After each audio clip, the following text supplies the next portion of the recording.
o Tribuna Virtual é uma ferramenta de comunicação produzida pela Rede Alesp durante a pandemia do novo coronavírus, que garante aos parlamentares um espaço com assuntos de interesse da população. Vamos às regras? Deputados serão inscritos via chat antes do início. Terão 10 minutos livres. O apresentador irá informar que o tempo estará terminando quando faltar 30 segundos e deverá interromper a fala. O deputado que tiver conexão estável e se houver interrupção por completo, poderá voltar após o orador que estiver usando a tribuna e encerrar a sua fala.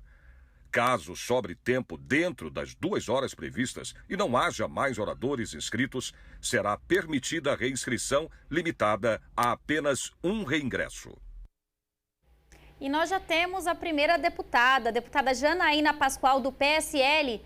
Boa tarde, deputada. Deputada, você pode liberar o seu áudio, por favor? Deputada, ainda já não. Liberei. Agora sim. Agora a gente está Boa tarde, Daiana. Boa tarde a todo o pessoal da Rede Alesp. Boa semana para todos. Hoje pela manhã nós tivemos o Colégio de Líderes. O presidente já está avaliando o retorno do plenário presencial, o que eu acho que vai ser um ganho para todos, né? Nós já estamos com várias atividades presenciais na Assembleia, muito embora o prédio esteja fechado para o público em geral, mas o plenário ainda segue virtual. Então, segundo o presidente, até dia 8 de junho vai nesse formato e depois haverá uma nova reunião para esse retorno. Eu entendo que temos, na medida do possível, de já retomar a vida normal, até em razão, né, da preservação da saúde mental, das atividades econômicas, para que as pessoas percam um pouquinho o medo, não é nem só da pandemia, mas o medo de retomar a vida. Eu tenho sentido muita gente com pânico mesmo, né? Pânico de enfrentar o trânsito, de sair à rua. Então, eu penso que os representantes do povo precisam dar esse exemplo.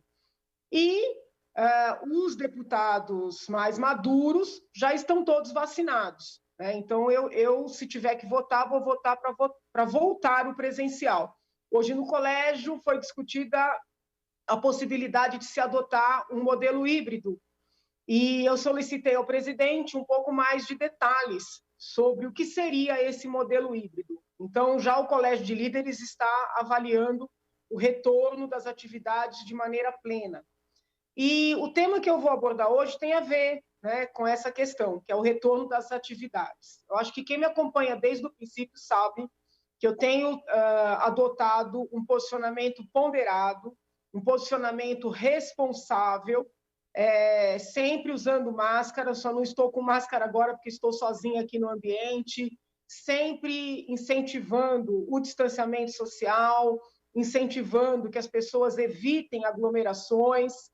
Por outro lado, e aí está a ponderação, reconhecendo que as atividades econômicas não podem parar por completo, que os fechamentos não podem ser, vamos dizer assim, irracionais, e, infelizmente, em muitos momentos, nós vivenciamos medidas de restrição que não se mostraram razoáveis. Também tenho sido muito ponderada com relação à questão do tratamento, jamais incentivando tomar remédio por antecipação, mas pedindo que as pessoas, tão logo estejam positivadas, ou seja, diagnosticadas com Covid, procurem sim tratamento médico, inclusive medicamentoso.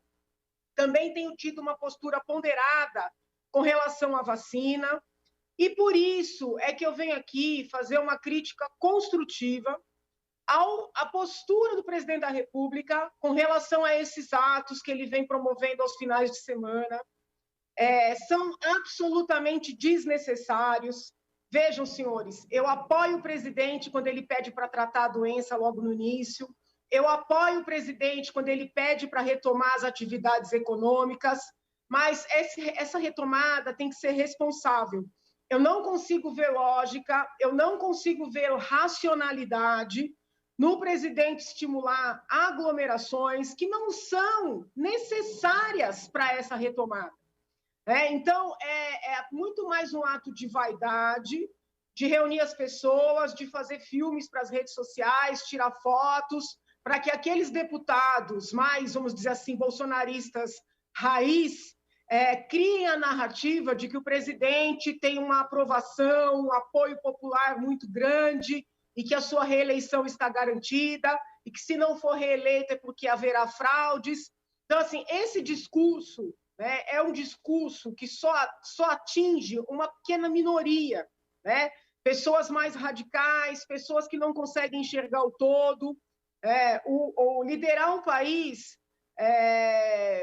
para liderar um país é necessário ter uma postura um pouco mais responsável. Quem acompanha as minhas entrevistas sabe que eu tenho sido muito crítica dessa CPI da Covid.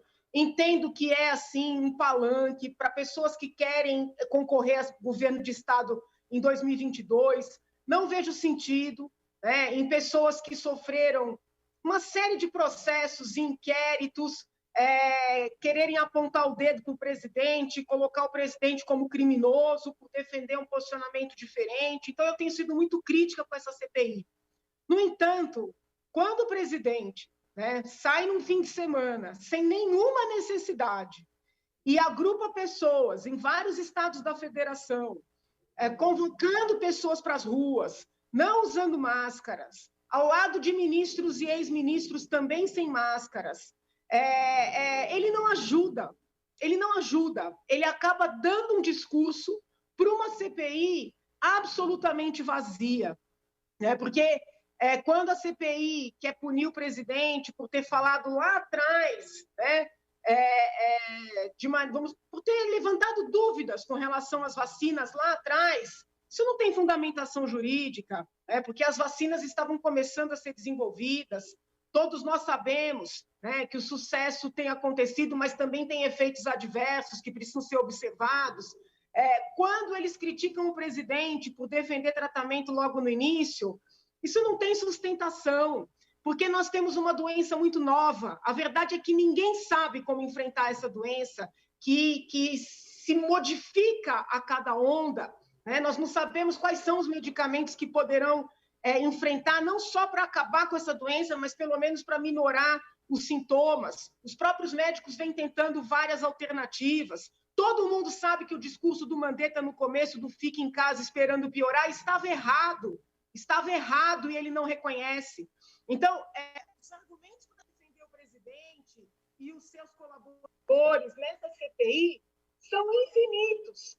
Mas quando o presidente adota uma postura rebelde, uma postura adolescente, uma postura irracional, uma postura indefensável, ele nos coloca numa posição difícil, muito difícil. Até quem quer defendê-lo, por ver justiça nas dúvidas que ele levantou, por ver necessidade de debater como tratar, quando tratar, o que fechar, o que não fechar, como voltar. Ou seja, para aquelas pessoas que, como eu, entendem que a grande imprensa adotou um discurso uníssono que não tem sustentação científica, essa é a verdade, até pessoas como eu ficam numa situação muito complicada, uma situação muito difícil para defender um presidente que, por nada, para nada, agride, aquele comportamento que seria o comportamento mais adequado, o comportamento mais responsável, o comportamento mais preventivo e, acima de tudo, o comportamento verdadeiramente conservador. Porque quem é conservador luta pela vida, luta pela saúde. Quem é conservador, na dúvida, adota a postura mais cautelosa. Então, o que o presidente está fazendo não se coaduna com o comportamento de um verdadeiro conservador.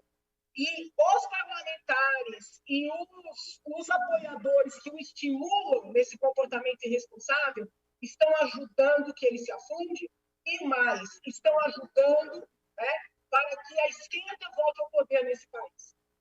Eles estão estragando o meu trabalho, um trabalho sério, jurídico, um trabalho difícil que eu enfrentei para tocar aquele processo de impeachment. Eles estão estragando o trabalho da Lava Jato. Então, isso não é ser conservador. Isso é, na verdade, ser destruidor do que foi construído. Obrigada. Boa semana a todos. Não havendo, então, oradores inscritos, deputada Janaína Pascoal, a senhora gostaria de fazer o uso...